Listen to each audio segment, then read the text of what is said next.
Record to the cloud. So I am recently attended the first inaugural class with Jonathan, and he's here to kind of answer questions. If you don't know much about film school, in a way this is film school, but in a way it's very different than film school because it is coming from the Orthodox perspective and the Orthodox ontology of personhood and the value of humanity and really understanding both the heroic character arc that influences a lot of movies, but also how that relates to the Christ and his message.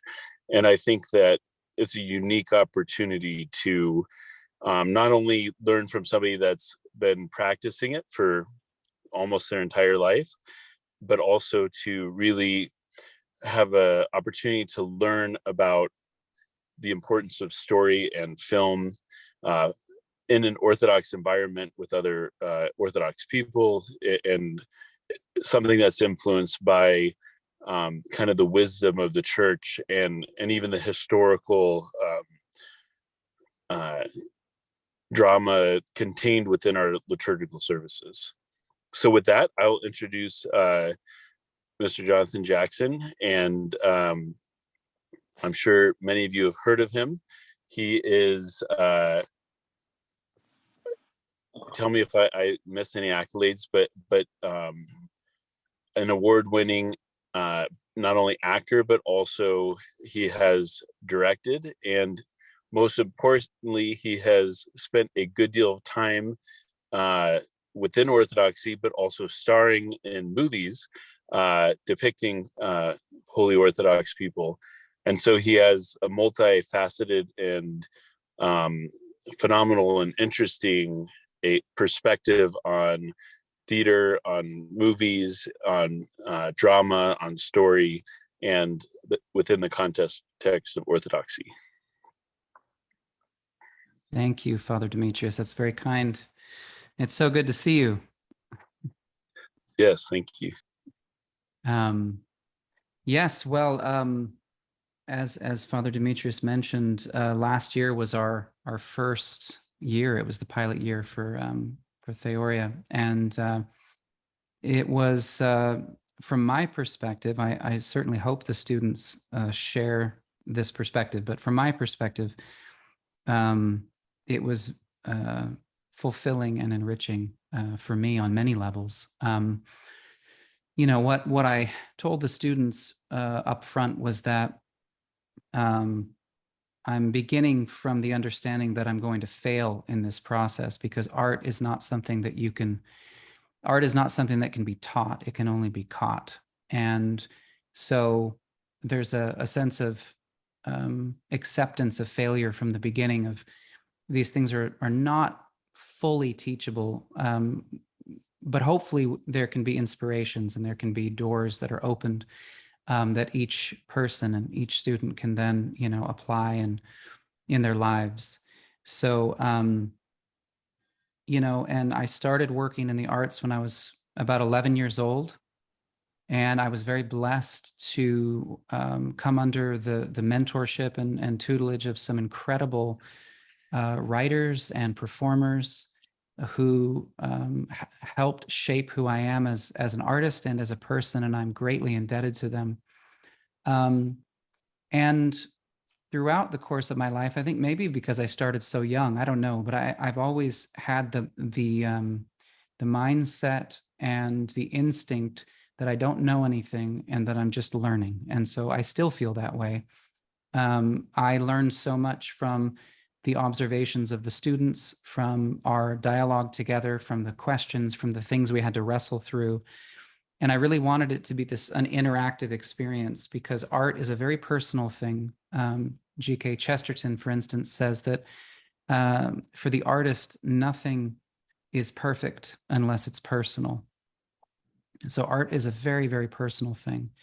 And so I wanted to make sure that there was this sense of discovery, and each of us tilling the ground to find our own voice.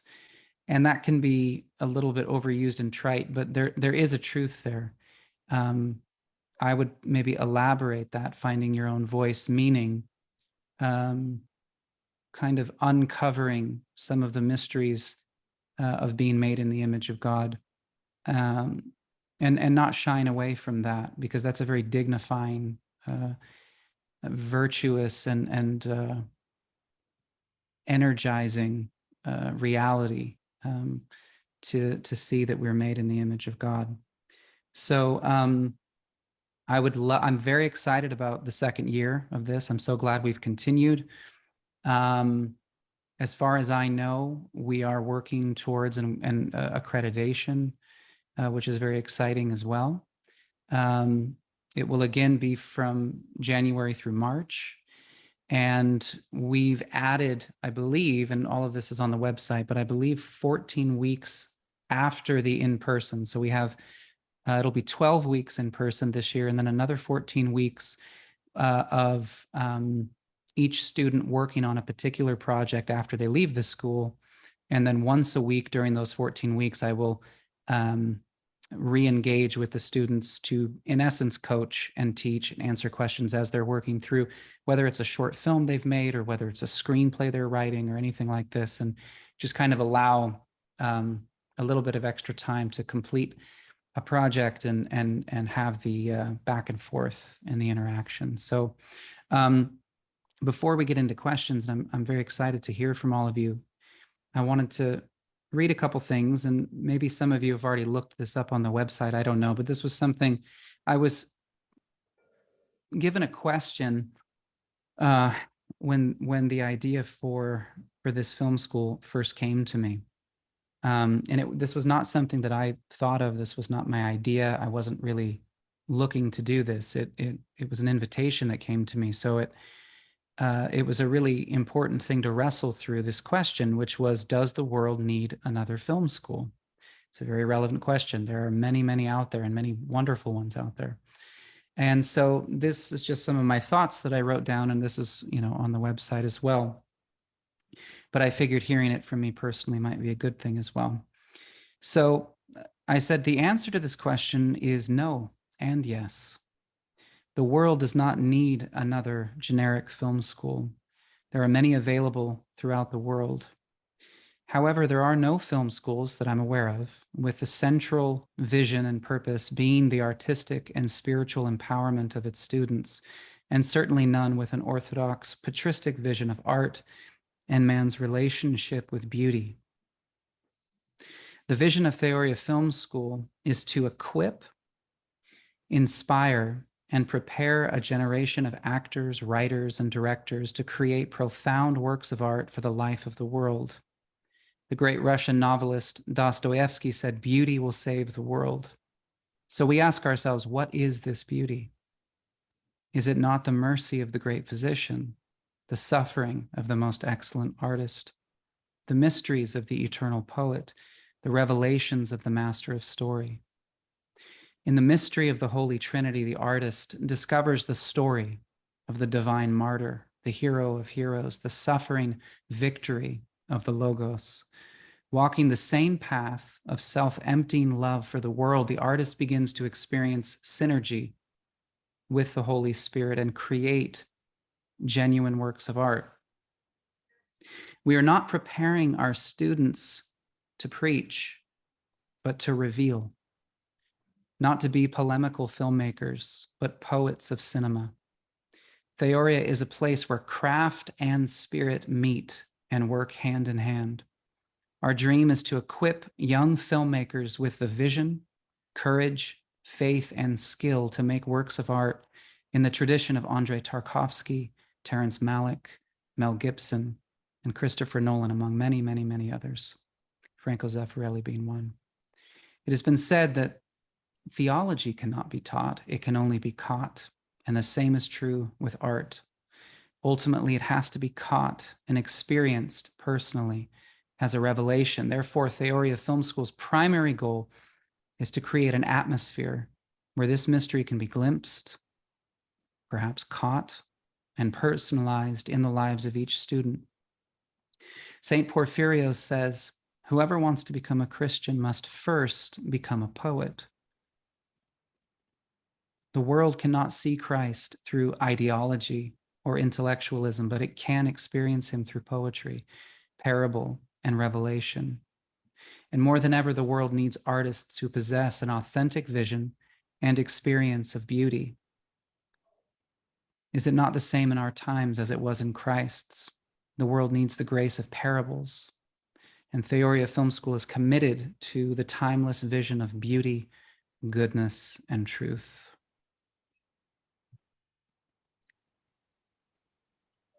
I was really overwhelmed and blessed by the wonderful guest speakers that we had last year.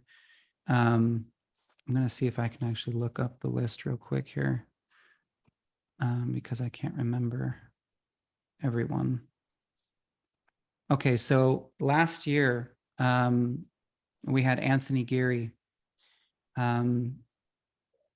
He lives overseas, but he was able to join us for a class, and it was a very special experience for me personally, as he's probably the most central mentor for me as an actor and artist. And his insights and humor and vulnerability were just incredible for us. As well, we had Steve Burton, who actually was kind enough to come to Houston and be with us in person. That was really amazing. And he shared a lot of incredible insights. We had the director, Scott Teems, writer-director, and that was incredible. Very appreciative to him for that. We had Stephanie, Catherine Grant, and Michael Grant. They are a young brother and sister filmmaking duo. They write and direct together, and they were extremely helpful, especially on a lot of the technical aspects of things, lenses, cameras, and things like this, which is not really my strong suit. My beloved wife, Lisa Voltaggio Jackson, was one of the speakers. She was an actress for over 15 years and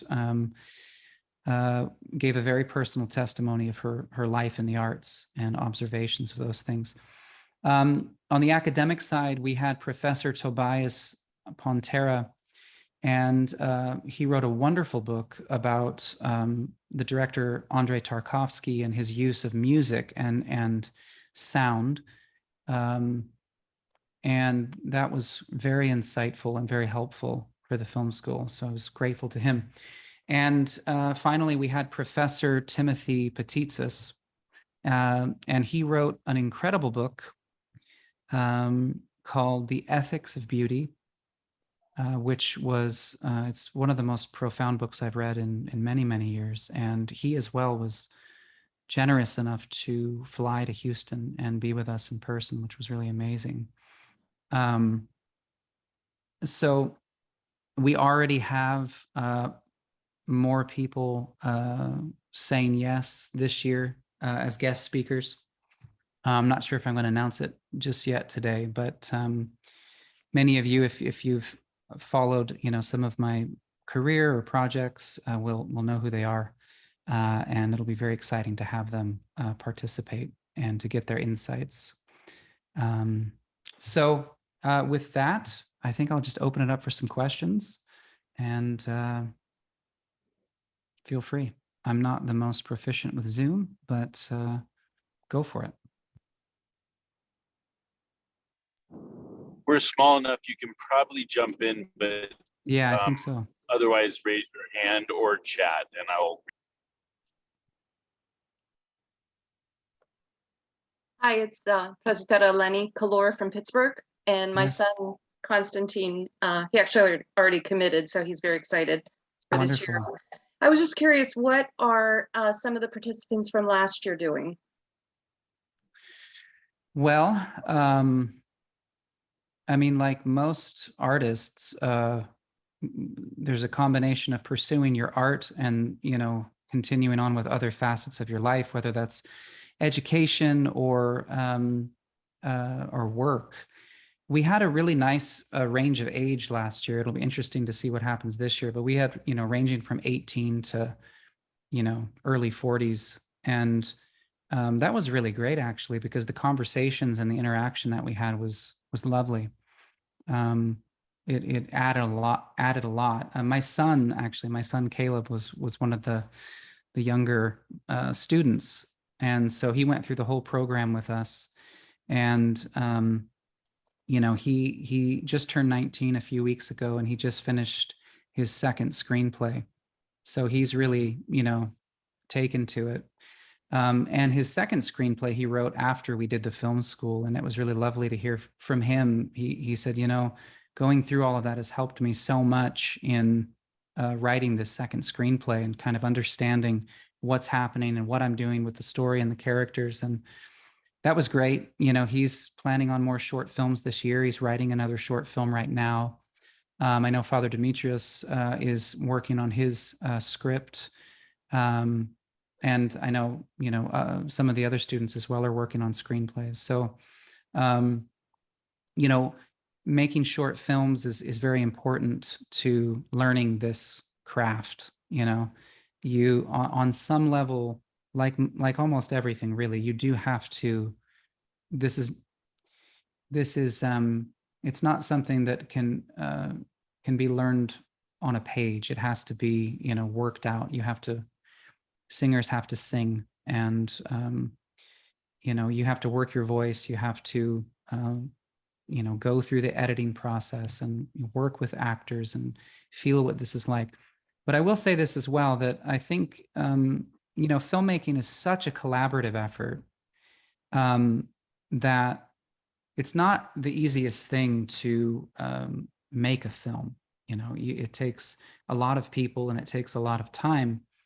But what I hope Theoria can help with is raising up artists who have a vision to participate in that collaborative process. And I think writers are one of the most important aspects of this.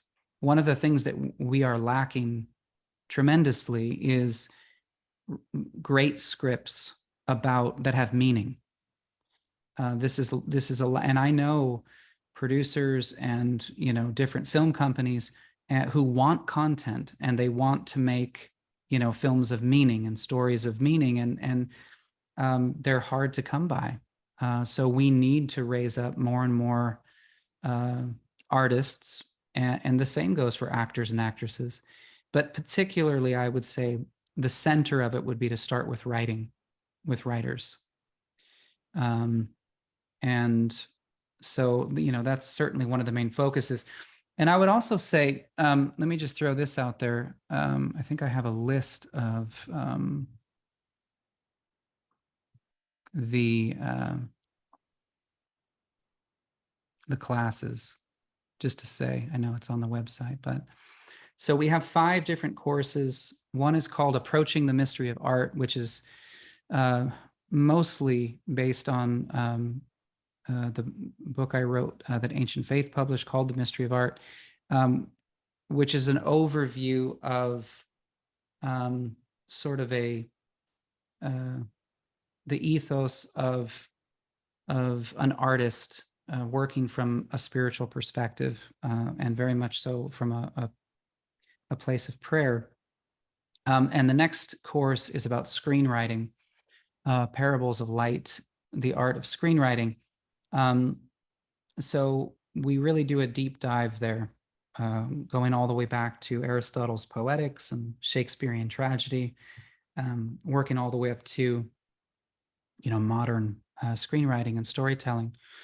The next course is Acting in the Spirit, which is a focused course on the art of acting from a spiritual perspective, which, at least in my experience working in Hollywood, this really wasn't anything that I ever ran across. And it's a really interesting thing to explore, the art of acting from a place of empathy, compassion, intercession, and prayer.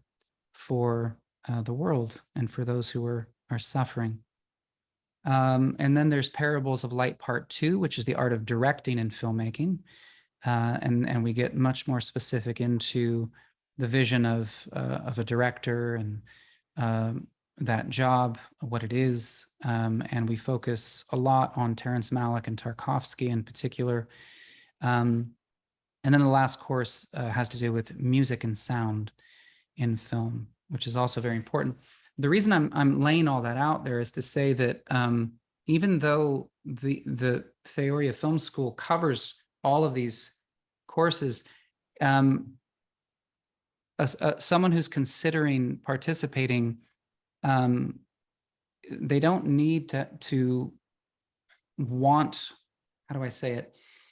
If they just want to be a writer, this will still, the whole course will still appeal and be relevant to them. If they just want to be an actor or an actress, the entire curriculum will connect, because every single one of these expressions and these mediums connects to the other. I know for myself as an actor, the more that I've learned about writing and screenwriting, the more it's helped me as an actor, and vice versa. The more I've understood about directing, the more it helps me understand what is, what's coming off the page and what's working as a writer. The more I've worked in music throughout my life, the more that's helped me. It's really amazing how all of these different artistic mediums connect with each other and enlighten each other. Music, for instance, has so much rhythm and timing in it. And I've found that actors and actresses working together with dialogue and rhythm and timing, all of that, it's very musical. And so there's always something to glean.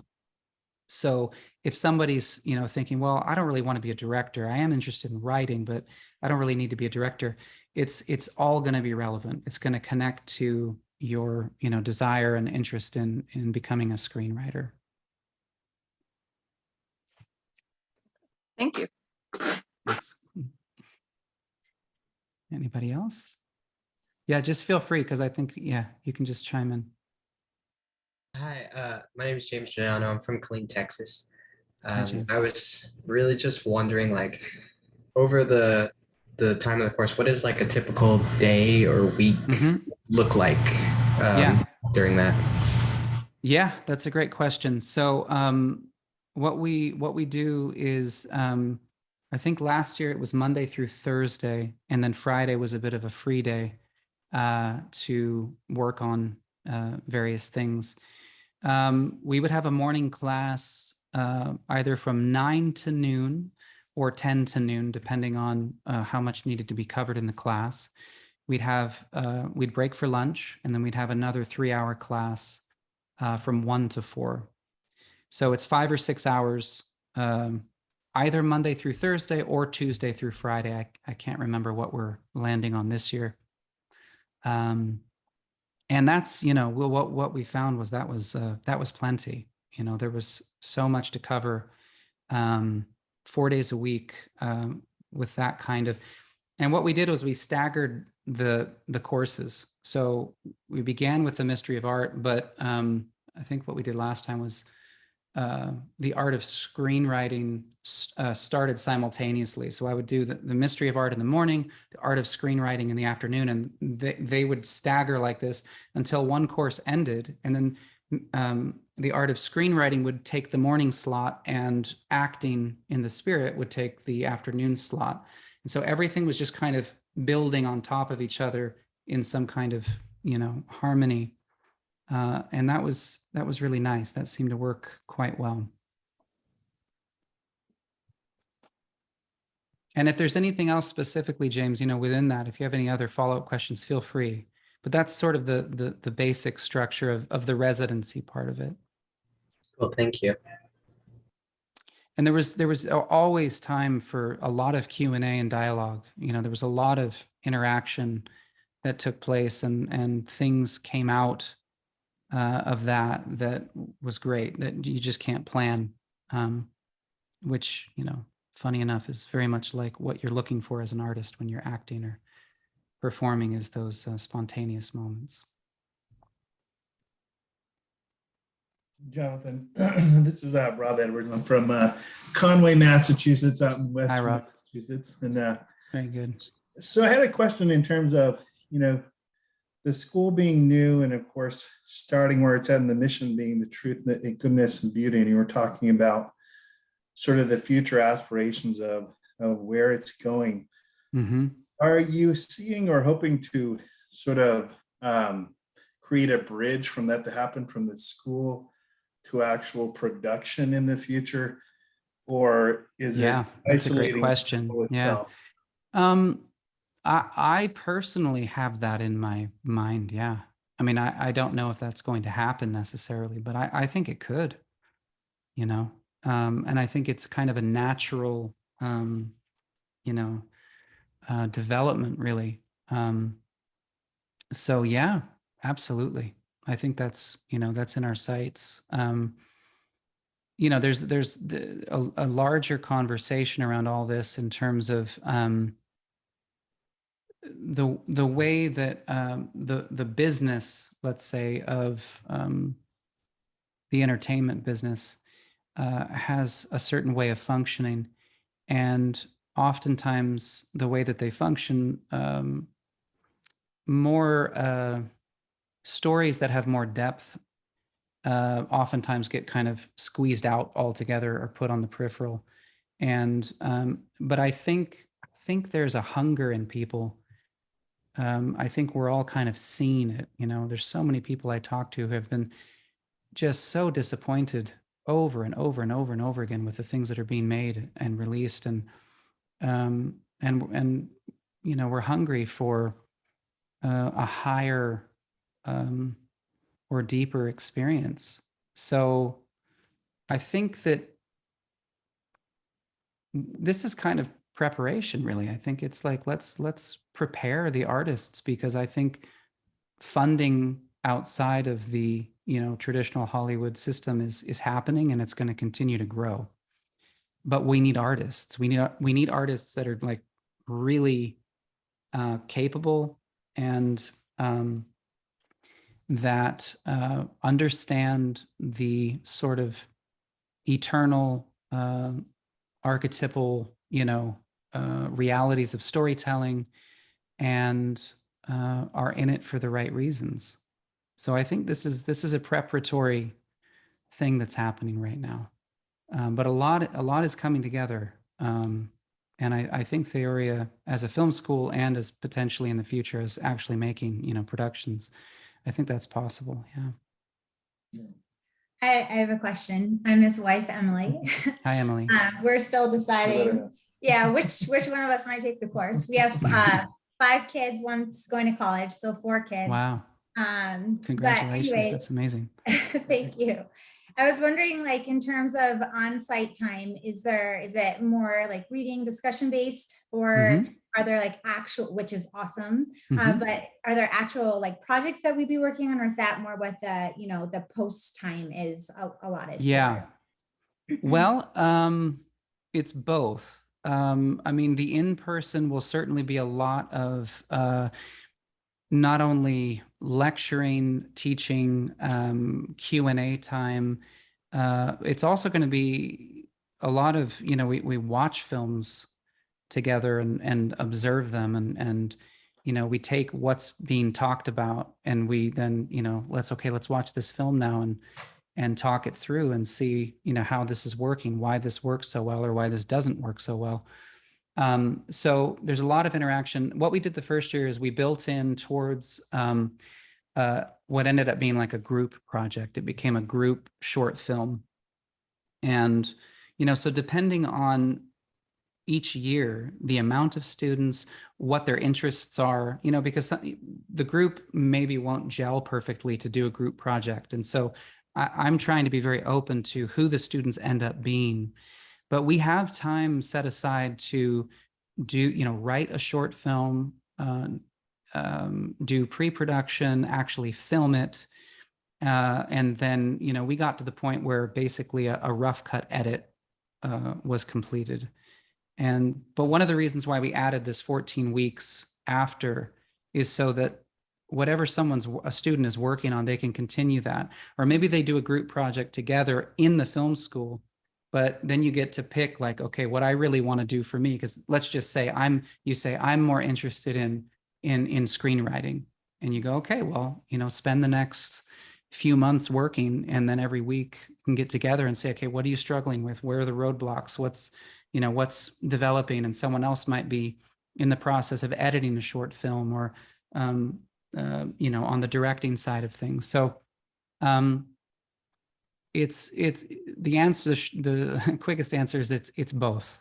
Both are happening, yeah. But 80% of it is interactive in the sense of watching films, Q&A, and lecturing and all that kind of stuff. Thanks. Thank you. Anybody else? Piggyback. Oh yeah, go ahead. So I mean, since I have you, it's interesting because I like to pick at your brain a little bit. But you mentioned that the hunger for beautiful movies, beautiful art, beautiful depictions of things. And so my question to you is, you have a couple of those movies that you feel like touched your soul at that level. And what would 2 or 3 of those be? Oh man, there are so many. Well, it's funny. There's the similarity between music. When I talk to people about their favorite albums, usually it's albums they listen to at a certain age.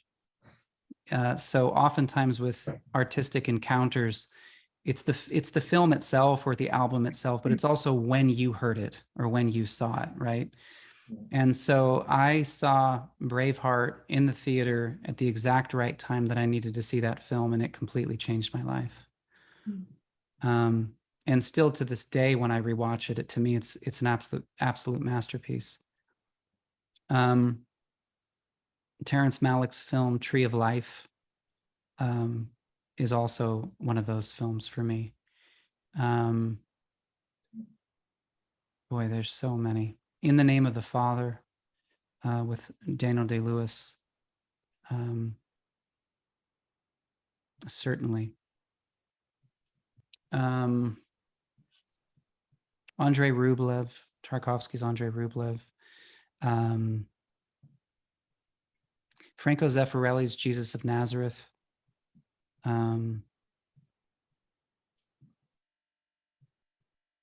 Yeah, There Will Be Blood.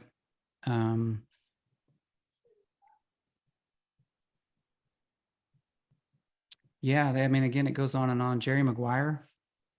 Yeah. That was an incredible film. Yeah, and it's it's been lovely to go back to these films and study them more, and to really think about them and study why they're so brilliant. And it just confirms more and more just the power of storytelling and what it can do for people. It's a really incredible thing, and so we want to keep putting great stories out there for people. What about you? Do you have any that come to mind? Oh man. What's the question? That's a good one. I actually think the most moving picture that I've probably ever seen was The Perspective of the Centurion. What was that movie called? The Perspective of the Centurion. That I think it's called The Centurion. Was it called The Centurion? Oh, I don't know. Do you remember any of the actors that were in it, or? No, I'm not that good. There's also The Robe. There's The Robe. That's right. The older one called The Robe, and then there was one called Risen, I believe, with Risen. Oh, it's Risen. It's Risen. Yeah, that's what he said. Yeah, with the name of the actor is slipping my mind, but yeah, I know. I think Kevin Reynolds might have directed that. That was huge because it made me connect with the idea that sometimes I don't trust Christ. like the centurion did in Risen. And it's sort of like sometimes it's easy to view like your relationship with Christ is like you're always going to be like yes, or you're always going to be obedient. And the reality is I just love how he like Christ breaks down the main character in the movie, and I could just relate to that in my own personal life. That's great. Joseph Fiennes, I think, was his name. Yeah, I think that was the lead actor. Yeah, that's great. I got one. Yes, go ahead. I think you have to unmute yourself if there's another question over there with James. Yeah, I had another question. So once in the course at all, or once it's done, will we learn like how or where to submit ideas or screenplays for like to kind of for future productions or whatever? Is there any way we'll kind of get a feel for how to do that? You know, that's a very tough question because you know, and I have over the years, I have people contact me and with questions like this often, and it's very difficult to answer because there isn't a uniform way for this to happen. It really is. It's through connections, through you know, it's an industry, and submitting works to agencies. You know, getting representation is usually the first step. You know, is finding an agent, you know, preferably in, you know, Los Angeles, New York, or London, or, you know, some place pretty central to the industry, that is willing to, you know, represent you as a whatever art, as a director, as a screenwriter. But having said that, the other sort of reality to it is it's important to the mentality needs to be that you're not waiting for anyone else. The mentality needs to be, you know, especially if you feel this as a vocation, that you know, like, let's just say, I don't know what you're excited about, you know, doing, but let me just guess and say it's directing, screenwriting and directing. So let's just say the mentality needs to be that you are a director, that you are, and you're not going to wait for other people to, you know, say that you are, but you are one. And so you're going to go out and start making films. And thankfully, you know, with the increase of technology, there's a lot of things that can be made, you know, and you build up, you make short films, you submit them to festivals, you hone your craft, you get a certain amount of traction that you build up to, you know, making a feature, or maybe you write, you know, 5 screenplays, 10 screenplays, one of them gets sold, and all of a sudden you're in the door. So it's different for everybody. It's different in terms of how those doors open, when, you know, some people out of the gate have very, you know, early quick success. Other people have to just plow for, you know, a very long time. And so I don't understand the mysteries behind all of that. But if it's a calling, if it's a vocation, then things will open up. You know, I remember 20 years ago, someone told me this when it had to do with music. And he said to me, be good to the music and the music will be good to you. You know, and that's the kind of thing. It's like, make great art, make things that are, that you can stand behind, that you believe in, and that will move people and impact their lives. And the doors will open. You'll find people who will say, wow, this kid has something. This is, you know, and it's building relationships, you know, community networking. Some people have, you know, they're from, let's say, Alabama or somewhere, and they've, you know, they did a lot of short films, they wrote some scripts, and they realized 5 years into it, they're like, you know, I think I need to move to New York. And they did that. And then they, you know, developed a community of artists who then moved to LA together, and they all support each other, and they've been very successful making films. So I couldn't tell you how that's going to happen for you, but I can tell you that it is my conviction and belief that perseverance and just not giving up is really the key. Things will open up. Thanks. Yeah. Thank you. Yeah, thank you. You're welcome. Anybody else have any questions before we? Just quickly, Jonathan, on Yeah. on the networking aspects, I do like executive search, and I work with a lot of. So I know the corporate side, and like, you know what you mean when you say industries are sometimes a mystery. In terms of like kind of getting a hook into the industry, do you give introductions to people with the students? You know, do you informally introduce people to others via email or text or those kind of things to sort of open some dialogue in some places? You know, honestly, it as far as I remember, to my knowledge, that didn't really ever come up. And it would really be, it would be a case-by-case basis, because it would have to be someone I know that really fit this particular artist's, you know, script or vision, or, you know, something like that. I can tell you this, I have labored in the fields, so to speak, of all of this for so long that I do have a fire inside me to lend support and help when and where I can. Sure. Because I know what it feels like to when somebody who, you know, has those connections or whatever is able to open a door and give an opportunity to someone. And I know what that means. So, you know, where and when I can do that, it's an honor and a privilege for me to do that. And there are other times when, you know, my list of resources just don't line up, you know, for a particular project or things like this. So it's a case by case, you know, basis. Sure. Great. Thanks. Yeah, you bet.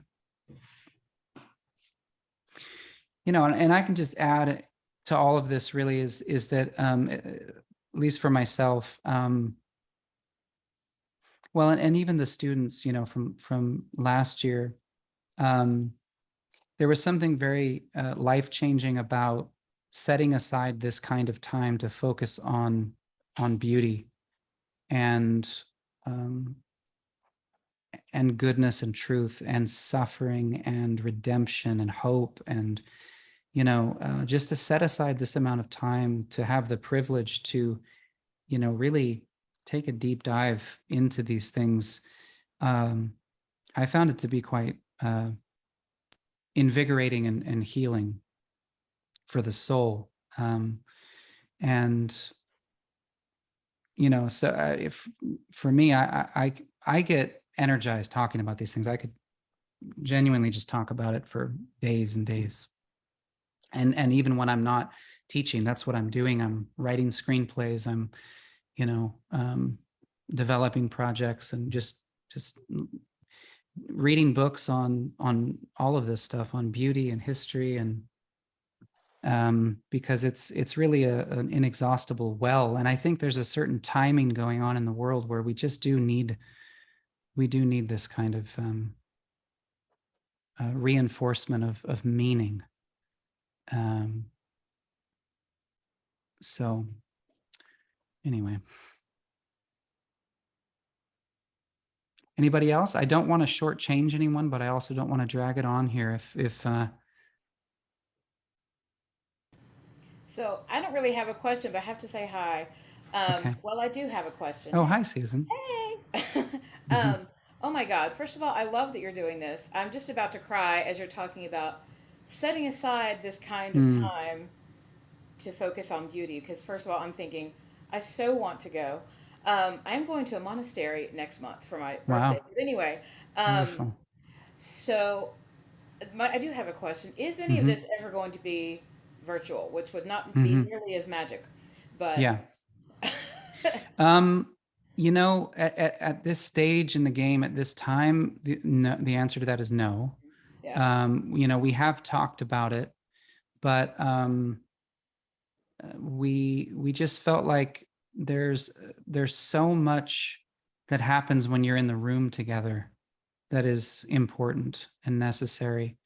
I mean, even down to, especially with like directing and acting, like just helping students understand blocking and the physical relationship of actors and where the camera goes and breaking the line and all this kind of stuff. It's very difficult to do that kind of a thing over Zoom. But you know, we added the 14-week online part of it, but that's coming off of the residency where you've kind of developed that rapport, and you know, I'll know what the students are working on and the projects and temperament, and we can kind of, you know, have a bit more of a shorthand. So at this point, it's not going to be online. However, you know, I mean, in like down the line in the future, that could happen. I don't know. Awesome. Thank you. You're I'm welcome. so excited for you. I love it. It makes me so Thank happy. you. Thank you, Susan. It's good to see you. You too. Well, let me close with this then, and if there are no other questions. I will just say one thing really quick. Yeah, go for it. I do encourage you, if you're thinking about doing it, to consider it, because I think it's a rare opportunity. Like Jonathan said, there's many film schools. There are not many that engage with orthodoxy. Maybe if you went to Greece, maybe, and maybe if you went or could go to Russia. But I think ultimately, in America, it's a unique thing, and I think really worldwide, because we have something here that is, how do I say it?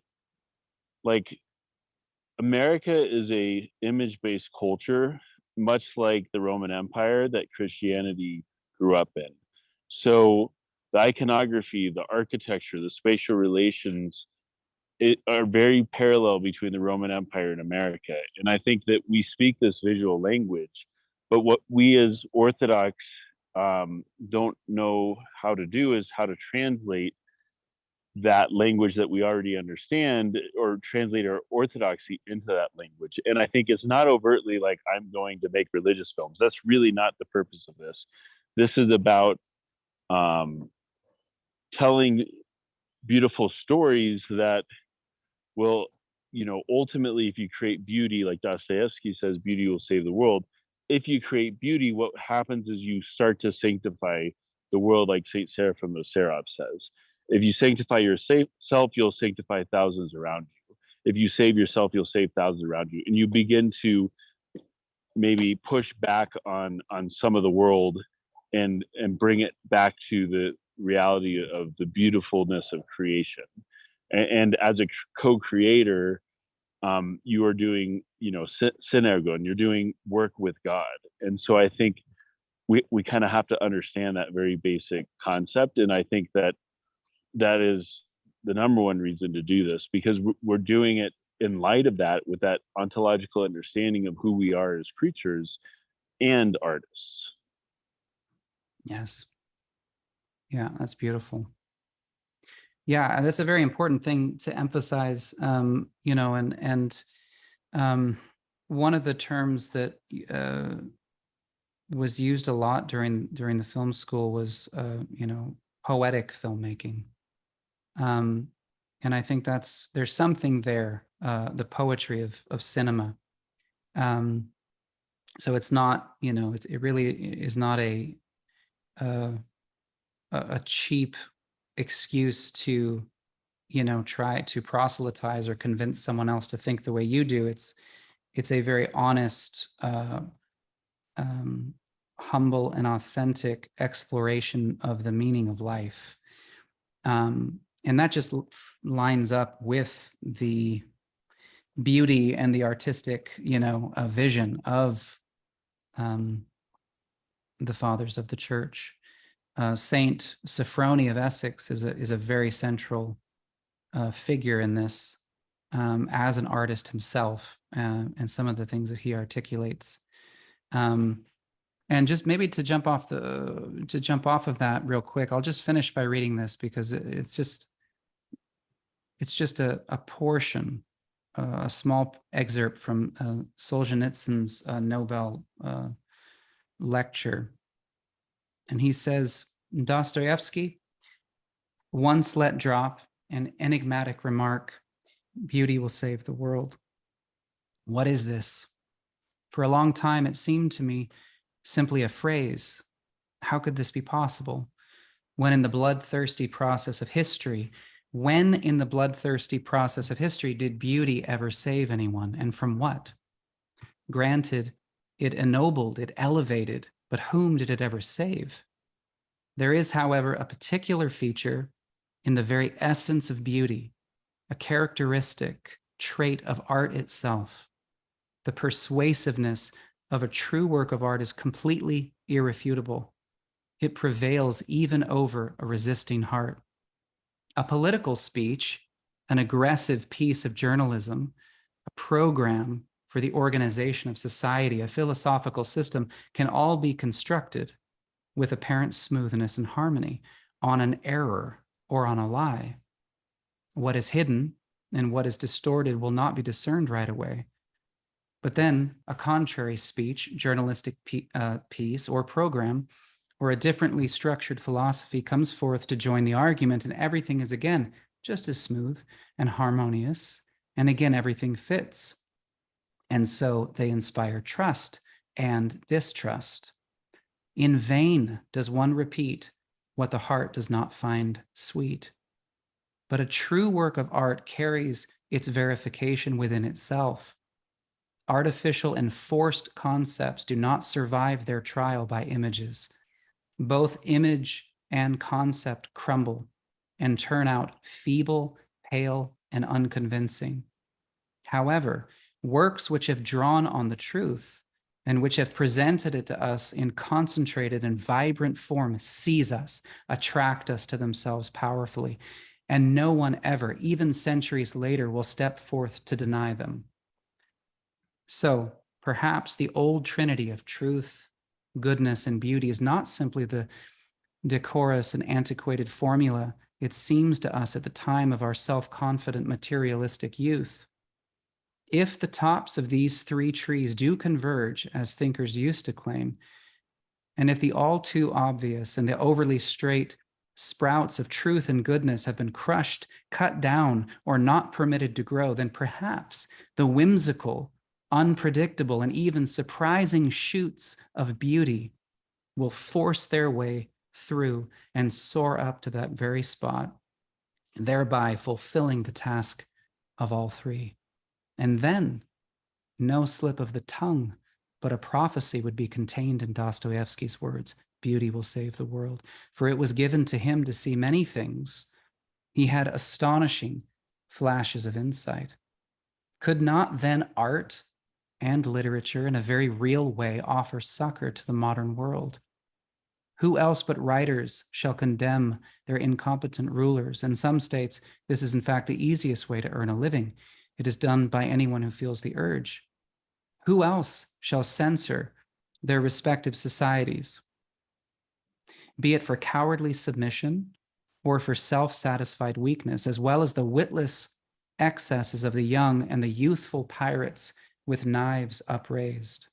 We shall be told, what can literature do in the face of a remorseless assault of open violence? But let us not forget that violence does not and cannot exist by itself. It is invariably intertwined with the lie. They are linked in the most intimate, most organic, and profound fashion. Violence cannot conceal itself behind anything except lies, and lies have nothing to maintain them save violence.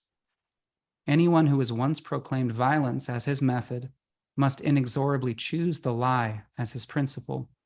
At birth, violence acts openly and even takes pride in itself, but as soon as it gains strength and becomes firmly established, it begins to sense the air around it growing thinner. It can no longer exist without veiling itself in a mist of lies, without concealing itself behind the sugary words of falsehood. No longer does violence always and necessarily lunge straight for your throat. More often than not, it demands of its subjects only that they pledge allegiance to lies.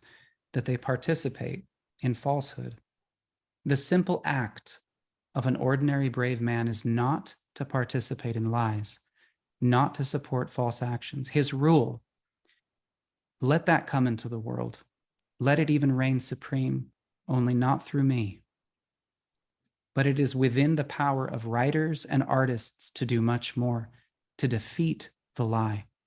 For in the struggle with lies, art has always triumphed and shall always triumph, visibly, irrefutably for all.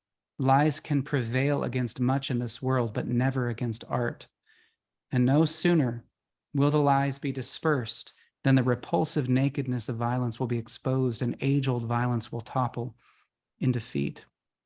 This is what I believe, my friends, that we are capable of helping the world in its hour of crisis. We shall not seek to justify our unwillingness by our lack of weapons, nor should we give ourselves up to a life of comfort. We must come out and join the battle. The favorite proverbs in Russian are about truth. They forcefully express a long and difficult national experience, sometimes in striking fashion. One word of truth shall outweigh the whole world.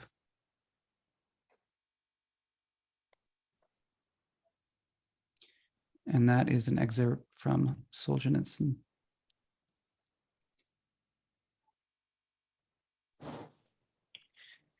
Well, thank you all for, yes, thank you, Father Demetrios, for helping with this.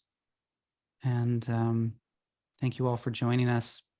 And please feel free to spread the word to family and friends, to your community, anyone who you think, might be interested in this this kind of a thing. Yeah, very grateful. Thanks so much. Thank you. Thank you. Thank you. All right, have a wonderful evening. Thank you. too. Okay. Jonathan. Thank you, everyone. Yeah, yes, sorry. So I wonder if have you heard of New College Franklin?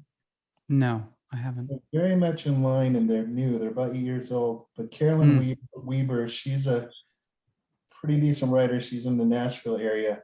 She's got a PhD in philosophy, very strong Christian woman, but they're getting ready to make one of her books into a movie. Oh, great. Called Surprised by Oxford.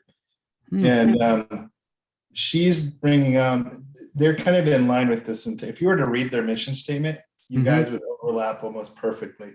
Nice. And they might be an interesting resource in of writers, because they're focused on classical education that's focused on truth, goodness, and beauty.